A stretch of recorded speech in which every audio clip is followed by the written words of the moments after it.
Hi mga ka-Franny! Okay, gagawa tayo ngayon ng dishwashing liquid. Ang ano niya ay antibac. Then naglagay ako ng 10 liters na tubig sa timba. Kasi dalawa yung gagawin natin. Okay, let's start. First step, bubble buster. Ibuhos siya ng paikot. Paikot ha. Ano pa?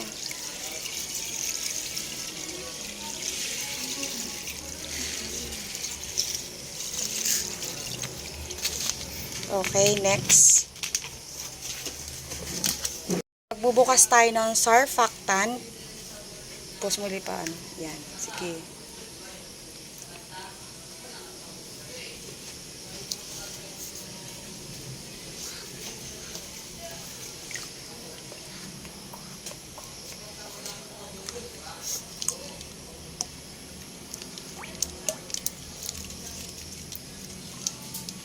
Meron pa yata.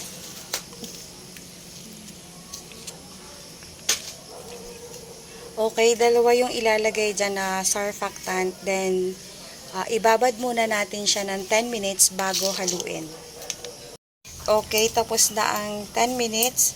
Siguraduhin haluin ito ng mabuti hanggang sa matunaw at walang buo-buo na textures.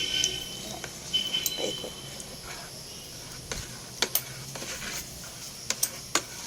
Listen naman ito.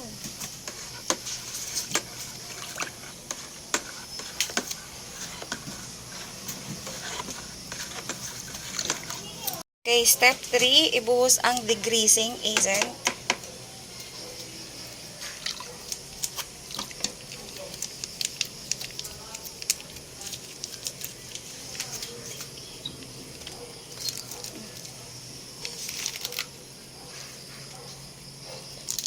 And then pigment powder at yung scented with antibac.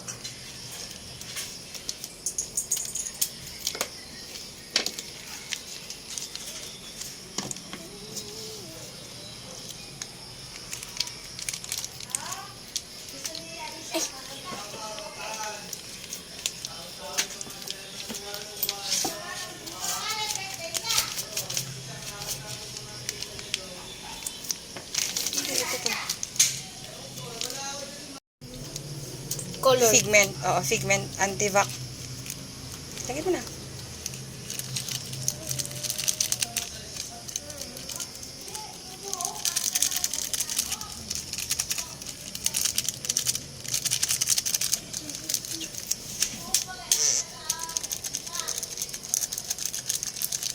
Okay, siguraduhin haluin ng mabuti.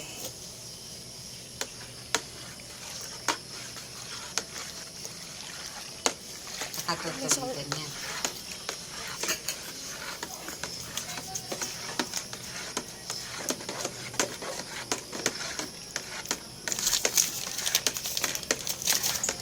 Step 4, paunti-unting ibuhos ang thickener habang hinahalo ito hanggang sa maubos ito at matunaw.